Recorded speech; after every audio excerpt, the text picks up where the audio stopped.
Allez, bonjour à tous, on se retrouve aujourd'hui pour un nouveau tutoriel. Alors rappelez-vous, la dernière fois, on avait terminé le compositing de notre Alien un petit peu. Donc d'accord, rappelez-vous de ça, très important. Aujourd'hui, on va un petit peu voir comment on va pouvoir exporter ça, comment on va pouvoir utiliser ce compositing terminé dans un logiciel de montage tel que Premiere par exemple. D'accord. Donc nous, on travaillera avec Premiere la semaine prochaine. Aujourd'hui, on va voir un petit peu comment l'exporter, comment exporter d'After Effects, comment sortir d'After Effects. Vous allez voir, c'est très intéressant. Il y a beaucoup de formats, c'est assez complexe. Donc, on va essayer de voir un petit peu tout ce qui existe. Qu'est-ce qui est le meilleur pour notre travail ici. On va aussi remarquer qu'il y a plusieurs formats pour plusieurs types de travaux. Donc, il ne faut pas se dire que voilà, qu'il y a un format pardon, pour tout type de travail. C'est pas vrai. D'accord. Il y a vraiment. Allez, avant de démarrer, je vous rappelle que en allant sur le site de motion-live.com, rappelez-vous, dans la section ici à gauche, formation 3D, eh bien, vous avez absolument tous les cours que Motion Live a pu réaliser depuis le début de sa création qui sont rangés par ordre de logiciel. Vous le voyez ici, quand je clique sur un logiciel, par exemple Maya, eh bien, je me retrouve avec une playlist et cette playlist ici, dedans, il y a tous les cours qui ont été faits depuis le début de la création de Motion Live. Très intéressant. Pourquoi? Parce que cette playlist est rangée dans l'ordre d'une production classique. Qu'est-ce que ça vous apporte à vous? Eh bien, ça vous apporte la solution pour apprendre de la même manière que les professionnels. Vous apprenez de la même manière qu'une boîte de prod, qu'une boîte de création dans le cinéma. Ça veut dire que le pipeline est cohérent par rapport au monde professionnel. Et ça, c'est très très très important. Donc ça, c'est la première chose. La deuxième chose aussi qui est très importante, c'est le fait que tous les cours se suivent vraiment du début à la fin. C'est-à-dire que vous ne pouvez pas être perdu. Si vous suivez les cours un à un, vous ne pouvez pas être perdu. Même si vous ne connaissez vraiment rien au métier d'infographiste 3D, en suivant les cours un à un, eh bien vous ne pouvez pas être perdu. Vous apprenez au fur et à mesure, pas à pas, comment fonctionne ce monde de l'infographie 3D, qu'est-ce qu'il faut savoir, qu'est-ce qui est important. Et ça, c'est en suivant les cours à la lettre, enfin à la lettre surtout un par un, et vous allez voir qu'ils se suivent, d'accord. Donc les cours se suivent, et en plus ils sont dans l'ordre d'une production classique, donc c'est vraiment hyper intéressant pour vous si vous voulez devenir infographiste 3D. Deuxième chose qui est encore plus intéressant sur ce site, c'est cette partie ici, je m'abonne. Pourquoi? Parce que si vous vous abonnez, ça vous donne le droit de recevoir les derniers cours en avant-première par email. Donc ça c'est très intéressant, c'est-à-dire que vous ne raterez jamais aucun cours, d'accord. Donc par email, vous recevrez en avant-première les derniers cours qui sortent, d'accord. Et ce qui est encore plus intéressant, c'est que ça vous donne l'accès à cette page ici, toutes les scènes. Alors qu'est-ce qui se passe sur cette page si vous rentrez votre email car vous êtes abonné, d'accord. Donc là moi je rentre le mien, et bah ça vous donne le droit de télécharger toutes les scènes et tous les fichiers qui sont utilisés dans les cours de Motion Live, d'accord. Pourquoi c'est intéressant? Parce qu'en fait, en téléchargeant ces scènes sur votre ordinateur et en comparant avec vos scènes, ça vous permet de voir où est-ce que vous avez fait des erreurs. Ça vous permet de faire un petit peu le jeu des 7 différences, d'accord. Et de pouvoir voir où est-ce que vous êtes trompé. Qu'est-ce qui pose problème. Et donc, avec ça, vous avez plus jamais la situation qui est ok, je sais que j'ai un problème, mais je ne sais pas où. Et là, vous cherchez pendant 2-3 heures. Non, là, ça n'existe plus. En utilisant ce principe-là, eh ben, il vous suffit de comparer avec votre scène et vous trouvez tout de suite la solution. Donc, vraiment, ça vous permet de vous améliorer beaucoup, beaucoup plus rapidement, de comprendre plus rapidement. Et ça, vraiment, ça n'a pas de prix. Et en plus, ben, c'est gratuit. Donc, n'hésitez surtout pas à vous inscrire. Ça vous permettra de vous améliorer plus rapidement et de progresser plus rapidement.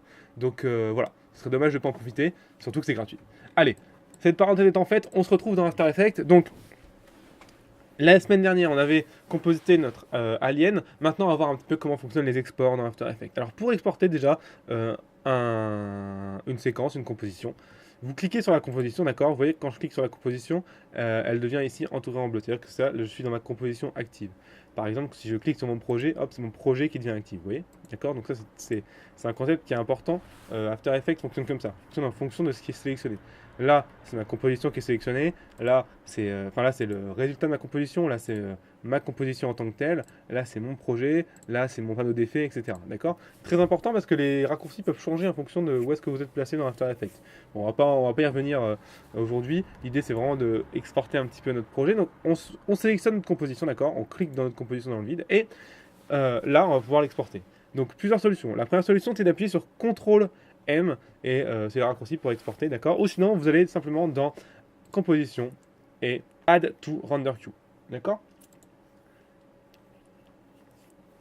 Voilà, vous avez cliqué, vous retrouvez avec un petit peu près la même chose que moi. Vous n'aurez certainement pas ce format-là ici, mais c'est pas grave, de toute façon, on va regarder quel format existe. Donc, ici, vous avez la première chose qui est Render Setting, Base Setting. Alors là, souvent, quand on fait de la vidéo, il faut jamais changer ça. Pourquoi? Parce qu'en fait, Base Setting, en gros, ça veut dire qu'il prend les settings, les meilleurs settings dans votre composition. On va quand même regarder à quoi ça correspond, donc on va venir cliquer sur Base Setting pour voir ce que ça fait. On se retrouve avec un petit peu toutes ces options-là. Donc ici, vous avez qualité, best, draft, wireframe. Donc vous restez forcément en best. Donc draft, ça veut dire brouillon. Wireframe, ça veut dire qu'il rend juste le wireframe. Alors là, vous allez me dire, mais du wireframe en 2D, ça n'a aucun intérêt. En fait, parce que After Effects fait aussi la 3D. Et donc, si vous rendez de la 3D, il va mettre du wireframe. Si vous rendez la 2D, en wireframe, il rend rien. D'accord? Donc, restez en best. De toute façon, il n'y a pas de raison de changer ça. Après, vous avez résolution full.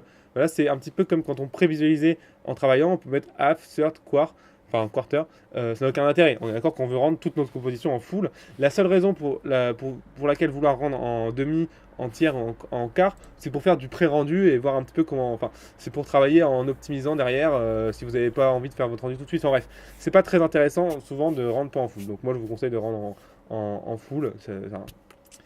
On a travaillé jusqu'à aujourd'hui, on a travaillé en 1920. On va pas détruire toute notre qualité à la fin, quoi. Mais bon, c'est possible. Et là, vous avez le disque cache read only. Alors là, de toute façon, il n'y a qu'une option, donc vous laissez ce read only, d'accord? C'est comment il construit le cache en fait de votre scène. Vous savez que After Effects, vous avez expliqué la dernière fois, After Effects écrit sur votre disque dur au fur et à mesure quand il travaille pour vous accélérer votre travail. Voilà, c'est un petit peu ça, comment il va lire les données. Mais là, comme vous voyez, il peut que lire les données, ce qui est logique. Il ne va pas réécrire en rendant les données sur votre disque dur. Ça n'a pas vraiment de sens, mais bon. Voilà. Donc dans tous les cas, là, vous n'avez pas le choix. Donc ici, après, vous avez plein d'autres choses. Si vous utilisez des proxys, on va pas voir ça, donc vous laissez comme ça. Voilà, si vous voulez ne pas rendre les effets, par exemple, ça n'a pas d'intérêt, donc laissez ça bien current setting. Solo switch, pareil. Est-ce que des fois, on a mis des switches solo, c'est-à-dire que c'est les solos des calques. On veut qu'il y ait un seul calque qui soit vu. Et là, c'est est-ce que vous voulez en fait détruire ce que vous venez de faire? Ça n'a aucun intérêt. Souvent, si on l'a fait, c'est qu'on voulait le faire. Donc voilà. Guide layer, pareil. Les guide layers, c'est des layers de guide. Et en fait, quand on a un guide layer, c'est-à-dire qu'il faut pas qu'il soit visible. Pareil, la question c'est est-ce que. Donc là, ils sont all off, ce qui est normal. Parce qu'on veut jamais que les guide layers soient visibles, mais on pourrait dire ouais, non, current setting, comme ça mes guide layers sont visibles et ça vous nique votre rendu. Donc, souvent, de toute façon, les paramètres ici sont logiquement cohérents, donc ça ne sert à rien changer. Et color def, ici vous avez 8 bits, 16 bits, 32 bits. Logiquement, vous êtes mis en 16 bits au début, donc il n'y a rien à changer non plus. D'accord? Ici, vous avez le time sampling. Alors ça, c'est pour resampler le time de votre composition à ne surtout pas utiliser. Si vous vous amusez à rendre avec un différent framerate, alors laissez tomber, ça peut être vraiment très bizarre, d'accord? Donc vous ne changez rien ici. Ça n'a aucun intérêt, ça n'a aucun sens même de changer des choses, d'accord? Donc voilà. Donc je ne vais pas rentrer dans les détails et tout, vous ne changez rien. Hop, et ici vous pouvez venir changer le début et la fin de votre composition en rendu. Ça n'a pas d'intérêt non plus. Logiquement, votre fin de composition et votre début de composition sont déjà cohérentes quand vous travaillez. D'accord? De plus, si vous mettez une note fin et un autre début, par exemple comme ceci, donc B pour le début, N pour la fin, lui en venant faire le rendu, il va prendre en compte ses débuts et ses fins. Donc ça n'a vraiment aucun intérêt d'aller lui redemander de changer le début et la fin, d'accord? C'est comme si on demandait 4 fois la même chose. Donc vous laissez simplement par défaut, comme je vous l'ai dit. Donc ça, c'est pour les base settings ici. Donc comme je vous ai dit, les render settings ici, on n'y touche jamais. Là, vous avez les logs. Alors les logs peuvent être intéressants, surtout si votre log, vous, est à rien du tout. Bon, il n'y a pas rien du tout, mais voilà. Moi, je vous conseille de mettre juste error only, c'est-à-dire que les logs, c'est les retours du rendu, en fait. Et donc, il va juste vous retourner s'il y a des erreurs. Sur le reste, on s'en fout. Alors, ce qui est vraiment intéressant, c'est ces deux lignes-là. Par contre, là, on commence vraiment à parler des choses qu'il va falloir changer, d'accord? Donc ça, on s'en foutait. Là, on s'en fout pas. La première chose, on va partir de plus simple, c'est ici l'output. Donc là, c'est où est-ce que vous voulez sortir votre film. Donc vous allez sélectionner votre fichier, où est-ce que vous voulez sortir votre film. Donc voilà, j'ai sélectionné un petit peu le dossier où je vais le rendre, son nom. Bon, voilà, ça c'est réglé, ok? Donc vous voyez que c'est pas très compliqué de choisir le fichier de sortie quand même. Ce qui va être délicat, c'est cette partie-là. Donc d'accord, donc vous avez certainement autre chose ici. Dans tous les cas, nous, on va se mettre en custom, d'accord? Donc vous appuyez sur la flèche, vous mettez en custom, et en appuyant sur custom, ça ne change rien, ça vous ouvre une fenêtre, cette fenêtre aussi, d'accord? Et là, on va commencer vraiment à pouvoir parler un peu technique et de voir ce qu'il faut faire et ce qu'il faut ne pas faire, d'accord? Alors, Quand on sort un fichier d'After Effects, alors déjà ça c'est vraiment la base, donc je vais venir dessus une fois, je vais le dire qu'une fois, mais vraiment, c'est important que votre fichier d'After Effects ne soit pas votre fichier définitif, d'accord? Imaginons que vous faites une vidéo pour YouTube, mais ça peut être pour n'importe quoi. Et ben vous ne mettez pas le fichier d'After Effects sur YouTube, d'accord? Vous ne mettez pas le fichier de sortie d'After Effects sur YouTube. Pourquoi? Parce que After Effects est un très mauvais compresseur. C'est pas un moteur de rendu, c'est pas un compresseur, d'accord? Donc votre vidéo sera très mal compressée, ce sera mauvais, ce sera raté. Donc n'utilisez pas les fichiers finaux d'After Effects pour la diffusion. Les fichiers finaux d'After Effects sont des fichiers de travail, d'accord? Qui sont destinés à aller dans d'autres logiciels. Jamais les fichiers d'After Effects sont des fichiers finaux. Mais si vous voulez quand même avoir des fichiers finaux d'After Effects, c'est possible. Comment? En fait, il ne faut pas passer par After Effects, il faut passer par Media Encoder, qui est un logiciel spécifique pour l'encodage de fichiers, justement.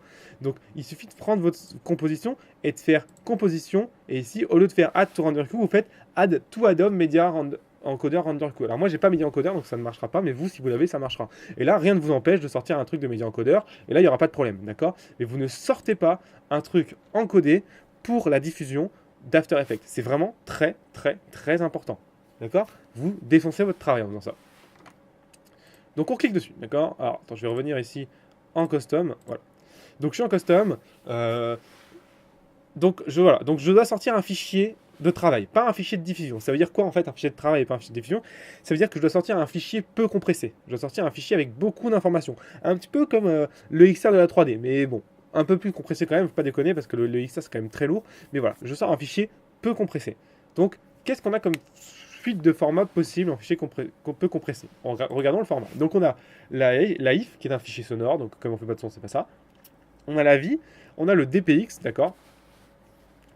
Une séquence d'images if, une séquence JPEG. Alors, par exemple, vous doutez bien que la séquence JPEG, c'est vraiment une connerie, puisque le JPEG compresse à mort. Donc, déjà, la séquence JPEG, c'est mort. MP3, on n'en parle pas. Le MXF, qui peut être un format très intéressant, on en parlera après. Le OpenEXR, vous pouvez sortir de l'EXR si vous le souhaitez. Une séquence PNG si vous le voulez. Même une séquence Photoshop si vous le souhaitez, c'est possible.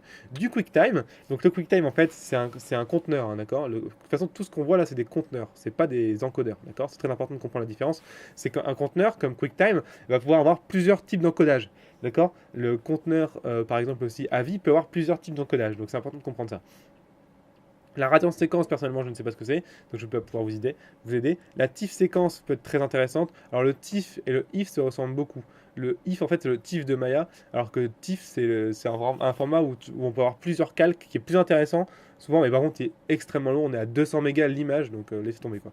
La séquence Targa, peu conseillée, puisqu'on est que sur des Targa, on est forcément sur du 8 bits en profondeur de couleur, et nous, on aime bien avoir un peu plus de 8 bits en profondeur de couleur si on veut retoucher les couleurs derrière. En montage. Donc voilà. Et Wave, c'est du son. D'accord? Donc voilà. Moi, je vais vous montrer vraiment un format qui fonctionne et qui compresse très peu votre image. D'accord? Mais ce n'est pas le seul. D'accord? Je vous en montre un. Je vous explique pourquoi il fonctionne dans mon travail. Mais il y en a plein d'autres qui peuvent fonctionner. Par exemple, la séquence PNG pourrait fonctionner si vous travaillez par exemple derrière sur Avid. D'accord? Mais nous, on travaille derrière sur Premiere. On va rester dans la gamme Adobe. Donc moi, je vous montre le pipeline d'Adobe. D'accord? Le pipeline qui fonctionne qu'Adobe a créé pour nous. D'accord? Donc le pipeline d'Adobe, c'est le format, le conteneur QuickTime, donc le conteneur .move, d'accord? Et dans le conteneur .move, on a ici le post-render action, vous ne touchez à rien. Là, ça veut dire que ça, en gros, c'est est-ce que vous demandez à After Effects de faire quelque chose une fois qu'il a rendu le fichier? Ben non, vous ne voulez pas qu'il le réimporte, enfin bref. Vous pouvez, hein, ça peut être intéressant, mais là, nous, on ne l'utilise pas. Et donc c'est là qu'on va vraiment s'intéresser, c'est là qu'on génère la qualité. D'accord? Donc il faut des formats options. Et ça c'est hyper intéressant. En fait, là, vous parlez en fait de votre codec qui est utilisé dans votre conteneur Move, dans votre conteneur QuickTime. D'accord? Donc le codec c'est quoi? C'est la manière dont le logiciel va créer votre vidéo. Comment il va compresser la vidéo. D'accord? Je rappelle un petit peu ce que ça veut dire la compression en vidéo. La compression en vidéo, c'est un algorithme qui va permettre de faire baisser le poids de votre vidéo. D'accord? Rappelez-vous, une séquence EXR par exemple, ou une séquence PNG, c'est très lourd. Pourquoi? Parce qu'on n'enlève aucune information. On a vraiment l'information de chaque pixel brut pour l'image. D'accord? En plus en 16 bits, donc avec beaucoup plus de nuances. Donc on est sur des images et des vidéos donc, qui sont très très très longues. Très lourdes, pardon. La compression va servir à faire baisser ce poids. D'accord? Il va y avoir. Et plus on compresse, plus la vidéo sera légère, mais plus on va baisser la qualité, plus on va détruire l'information. D'accord? C'est important de comprendre ça. Et donc là, on a les différents algorithmes de compression qui vont compresser différemment. D'accord? Ça, c'est important. Donc les gens qui ne connaissent pas auront tendance par exemple à venir mettre de l'H264, qui est un algorithme de compression fait pour la diffusion, c'est-à-dire qui compresse beaucoup, qui détruit beaucoup. C'est vraiment l'erreur à ne pas faire. Pourquoi? Parce que je vous ai dit que After Effects était un mauvais encodeur, donc il va mal vous encoder votre image, et donc vous aurez une vidéo qui sera relativement trop lourde, même en H264, et en plus qui sera mal compressée, donc qui sera vraiment moche à l'œil, d'accord? Et en plus qui sera plus lourde que si vous l'avez fait de première ou de média encodeur. Donc n'utilisez pas encore une fois les algorithmes de diffusion dans After Effects. Qu'est-ce qu'on va utiliser nous comme algorithme? Eh bien, il y en a plusieurs qui sont possibles. Le premier qui peut être intéressant, c'est celui-ci. L'algorithme animation. L'algorithme animation, c'est quoi? C'est en fait, c'est un algorithme brut. C'est-à-dire que quand vous mettez animation, d'accord? Ou par exemple graphique aussi, c'est un petit peu la même chose. C'est vraiment des algorithmes qui sont en fait, ça compresse presque pas, quoi. Donc vous avez des vidéos qui sont très lourdes, mais vous ne perdez aucune information. Très intéressant. Mais ces deux algorithmes de compression ont quand même, malheureusement, un désavantage, c'est qu'ils ne travaillent qu'avec du 8 bits. On ne peut pas sortir plus de 8 bits d'informations en profondeur de couleur avec ces algorithmes. Donc nous, ça ne nous arrange pas, parce qu'en fait, on voudrait avoir plus de 8 bits, nous, derrière en montage, si on veut par exemple réétalonner les couleurs, etc. On veut avoir de l'information, plus d'informations de couleur. Là, on a toute l'information qu'il nous faut dans l'image, mais on manque d'informations de couleur. Et ça, c'est un peu dommage. Donc, qu'est-ce qu'on va utiliser pour pallier un petit peu à ce problème de format qui ne gère pas plus de 8 bits? Eh ben, alors, on va passer, nous, à des formats qui gèrent le 10 bits. Quels sont les formats qui gèrent les 10 bits sur After Effects? Eh bien, il n'y en a pas beaucoup, en fait. Il n'y en a pas beaucoup. Il y a le GoPro Cineform, qui est très intéressant. Et il y a ici, vous le voyez, le On Compress YUV 10 bits 422. D'accord? Alors, je ne vais pas rentrer dans les détails de 422, etc. C'est pas très important. Mais voilà. Alors, donc on va regarder un petit peu la différence. Ici, vous avez aussi Uncompressed RGB U-Bit qui revient un petit peu presque à animation, mais sauf que c'est encore plus lourd, qui peut être intéressant, mais encore une fois, le problème c'est qu'on est en U-Bit, quoi. Nous, on veut plus de U-Bit. Alors, avant de vous parler un petit peu du YQV 10 bits et du GoPro Cineform, j'aimerais parler des autres et de ceux qu'il ne faut pas utiliser. Tout ça là, les DVC Pro, etc., DVNTC, tout ça, vous n'utilisez surtout pas. Pourquoi? Parce que ce sont des formats qui ne sont pas faits pour les pixels carrés. C'est des formats qui sont avec des pixels 1.1 ou 0.9. Enfin bref, donc c'est des formats de diffusion encore une fois. Ce ne sont pas des formats de travail. Donc si vous utilisez ça, ben vous allez défoncer votre image. Donc vous n'utilisez pas ça. D'accord? Ces formats-là sont à oublier. Les H2, 61, 63, 64, vous oubliez aussi. Le JPEG 2000, ça compresse, vous oubliez. Le PNG peut être intéressant aussi. C'est très lourd. Mais en gros, c'est comme si vous avez une séquence PNG mais encapsulée dans un move. Donc ça vous évite d'avoir plein de fichiers. C'est un seul fichier. Donc, ça peut être intéressant. Surtout que le PNG, lui, gère le 16 bits. Donc ça peut être très intéressant. Mais alors, le désavantage du PNG, c'est que c'est quand même très lourd. Et que derrière, le logiciel de montage a un peu de mal. Mais ça peut être très intéressant quand même. Donc le PNG, pourquoi pas. Le JPEG, vous oubliez. Le plan RVB, malheureusement, je ne connais pas, donc je ne peux pas vous aider. Et cela non plus. Targa, ça reste en 8 bits, ça peut être intéressant, c'est pas compressé, mais c'est 8 bits, donc c'est un peu dommage. TIFF, bah, TIFF, c'est très lourd aussi, mais c'est intéressant dans le sens où, pareil, là, votre TIFF, vous gardez toute l'information, vous avez du 16 bits, et lui, il vous encapsule une séquence de TIFF dans du move, c'est possible aussi. Donc les YQV, on a dit qu'on en a parlé. MP4, vous n'en parlez pas, c'est une compression qui est faite à partir de la H264, donc vous oubliez. D'accord? Ça, c'est aussi un format de diffusion. Donc, en gros, les formats qui peuvent nous intéresser, nous, quand on fait des formats de travail en sortant d'After Effects, ce sont l'YQV 10 bits, le TIFF, d'accord?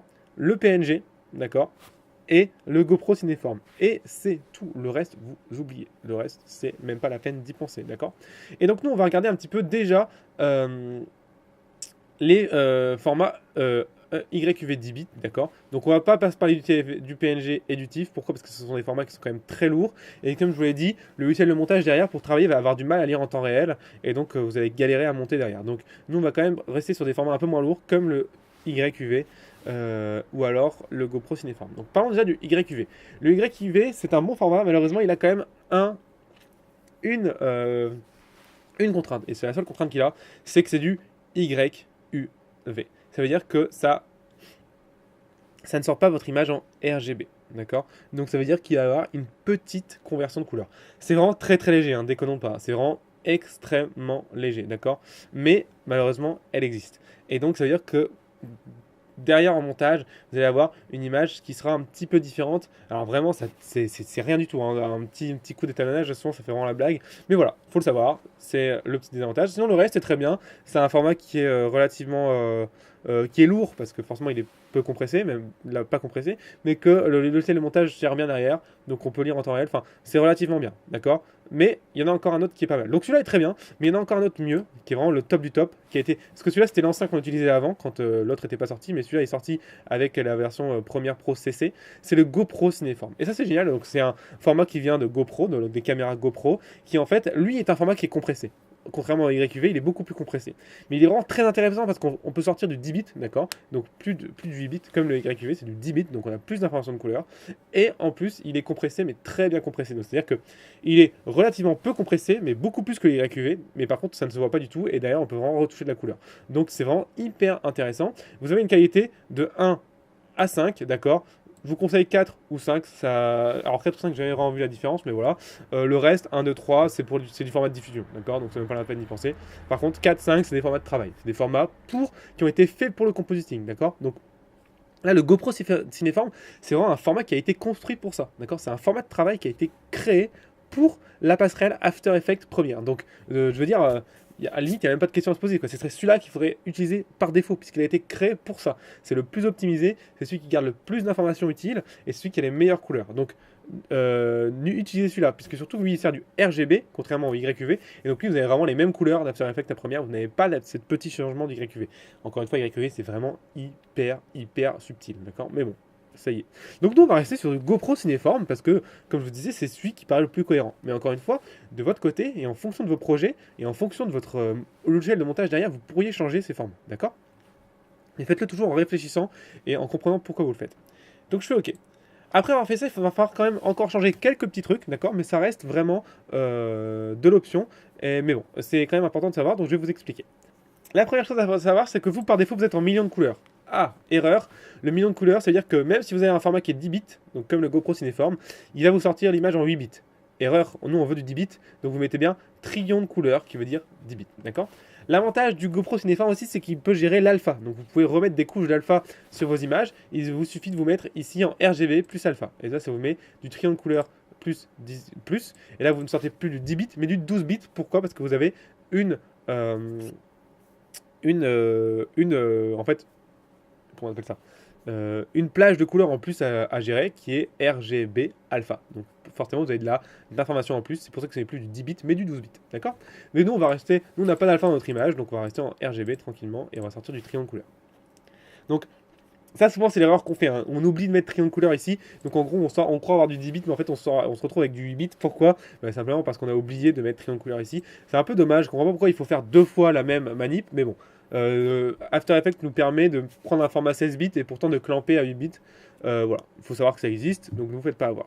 Si vous voulez, vous pouvez resizer votre rendu, ça n'a aucun intérêt. Soyons clairs là-dessus, ça n'a vraiment aucun intérêt. Je vois vraiment pas pourquoi on ferait ça, si ce n'est pour faire de la preview, d'accord? Mais nous, on ne veut pas de la preview, on fait un rendu final, donc vous ne touchez pas à ça. Et vous pouvez venir pareil, cropper, voilà, bref, des trucs qui ne servent vraiment presque jamais. Et l'audio output, pareil, alors là, je reviens là-dessus. After Effects est un très mauvais encodeur d'audio, d'accord? De toute façon, c'est pas un logiciel de son After Effects, d'accord? Donc tous ceux qui font du son dans After Effects, je leur dis chapeau parce que c'est très difficile à faire parce que c'est pas un logiciel de son.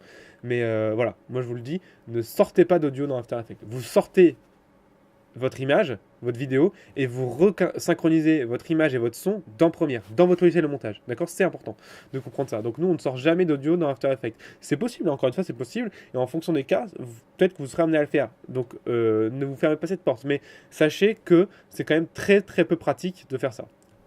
Alors on va juste mettre un petit côté color management, mais logiquement de ça on n'a rien à changer, c'est comme ça. Donc, en gros il vous dit juste qu'il est en linéaire, d'accord, comme on avait fait tout à l'heure, et qui vous converti en linéaire de base, même si vous n'êtes pas en linéaire pour les vidéos en 32 bits. Nous sommes en 16 bits, donc c'est pas notre cas. Et encore en 16 bits de travail, on sort en 10 bits la vidéo, donc c'est vraiment pas notre cas. Et nous, on travaille déjà en linéaire à la base, donc on n'a pas de problème. Logiquement, ça c'est les mêmes paramètres que les paramètres qu'on avait mis au début. Rappelez-vous, 16 bits linéaire, working space, c'est ça, d'accord? Donc on ne change rien, on fait OK. Et voilà, notre rendu est terminé. Enfin, nos paramètres de rendu sont terminés, d'accord? Alors, avant de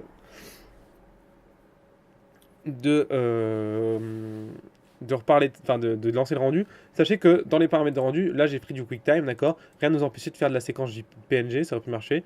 Du MXF aussi qui peut être très intéressant, qui compresse pas trop, par exemple. Le MXF c'est pas trop mal aussi. Mais voilà, à vous d'aller voir par exemple le MXF, voilà, je suis en MXF, et d'aller regarder dans les formats d'options qu'est-ce qui existe, tu vois.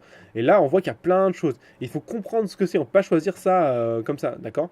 Par exemple, si je vois là, je prends du DVC Pro, vous avez dit que tout à l'heure DVC Pro c'était un format de diffusion, bah vous niquez votre image. Donc faites attention, là, le MXF souvent ça reproduit des formats de caméra, ce qui peut être intéressant si vous voulez être mappé à une caméra, à une vraie caméra que vous avez dans votre... vous avez filmé avec une caméra spécifique dans votre montage, vous voulez que ce soit vraiment la 3D soit mappée avec votre caméra, ça peut être intéressant d'utiliser ces formats-là, d'accord? Voilà, à vous de voir un petit peu comment ça fonctionne. Par exemple, vous avez ici aussi par exemple, les XD Cam en 4:2 qui peuvent être intéressantes parce que le 4:2 c'est des profondeurs de couleur aussi. Je vais pas aller dans le détail de ça parce que c'est assez compliqué, mais ça peut être intéressant d'utiliser aussi ces formats-là. À vous de voir comment ça fonctionne, d'accord? Mais nous on va rester sur du QuickTime et du GoPro Cineform, d'accord? Alors, la dernière chose avant de rendre notre séquence et d'arrêter le tutoriel, je vais parler d'une dernière chose qui est importante, c'est le fait de pouvoir, on va dire, se créer des presets en fait de rendu. Parce qu'en fait, de faire ça à chaque fois qu'on fait un plan, c'est quand même assez relou. Donc, on va pouvoir créer des presets de rendu. Comment on fait ça? Ici, vous avez ici le Make Template, vous voyez, d'accord? Le Make Template. Donc, si je fais Make Template ici, je vais pouvoir choisir en fait un template. Alors moi, je vais reproduire le template que j'avais fait avant, qui s'appelait GoPro Cineform 10 bits. Vous, si vous ne l'avez pas fait, ben, vous le réécrivez, il va le faire. D'accord? Vous écrivez le nom de votre template. Donc moi, je l'ai appelé GoPro Cineform 10 bits, d'accord? Parce que c'est du 10 bits, et c'est pour m'y retrouver. Et là, je vais pouvoir éditer le template, d'accord? Donc vous mettez le nom, d'accord? Le nom que vous voulez, vous faites Edit. Si en mettant Edit, ça ne fonctionne pas, c'est-à-dire qu'il n'existe pas, c'est normal, puisque vous le créez, vous faites simplement New, d'accord? C'est la même chose. Edit. Et là, vous allez changer. Là, par exemple, je vois que j'ai mis qualité 4. Moi, je vais mettre 5. Vous mettez les paramètres que vous voulez, GoPro Cineform, etc. Vous faites OK, OK, OK. Maintenant, quand je vais aller dans mes templates, hop, allez, ici, les templates, et je vais prendre GoPro Cineform 10 bits, d'accord, qu'il a créé pour moi.